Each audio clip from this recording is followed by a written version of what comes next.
So today we wanted to show you guys a video of how to create a micro food plot. So this is something that we're going to try this year, and what we've got is a 16-acre piece of land that we've got permission to hunt and basically do whatever we want on. And on the TV shows that you see, a lot of times what you're seeing are food plots that there's a ton of deer in, and if you actually look at them, they're in the middle of the woods. So any of you that are hunting food plots that are out on the field edge or anything like that, you don't get nearly as much traffic.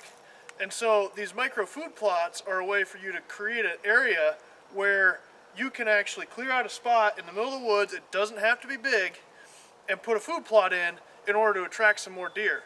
So what we've got here is a little bit of it's a little square, and we've taken a look at the sun and got a feel for where the sun is going to move in the sky, and found a spot where we think that we're going to get pretty good sunlight in here. And then we marked out a perimeter where we're going to hinge cut around the outside and push the trees out away from us, which will create some more cover along the outside.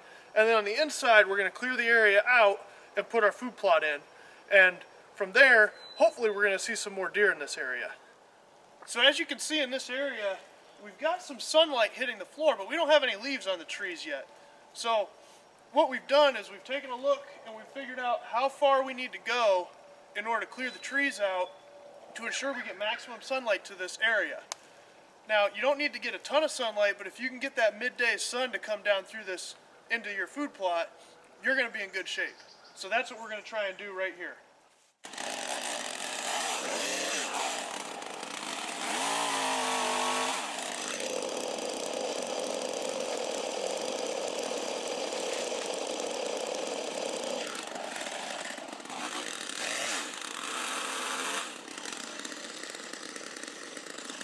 This is what it'll look like after you get done with your hinge cutting, raking it out, and then spraying any weeds that may come up. You want to take your time and make sure that you've got a proper seed bed that's as weed free as possible using Roundup or something along those lines in order to make sure this comes up nicely for you. In areas where you can use a rototiller, but in areas where you can't, sometimes you might have to resort to a little bit more manual labor. This is one of our micro plot locations. It's about 15 yards long by 5 yards wide. Just big enough to be able to plant some stuff. As you can see, we've hinge cut around it to open it up a little bit more. Just rototilled it up and ready to assess how everything looks. Here what we've done is utilized our hinge cutting, tilled up our food plot, got our mineral site here at the edge of our food plot, and hung the camera over top of all of it. This should give us a nice early season view of the deer traveling this area, how they're using the mineral site, and lead us to potentially how they'll utilize the food plot as well. We just put the finishing touches on a few of our micro food plots for this year. This is one of our bigger ones, and you can see that it's already starting to come up real nice.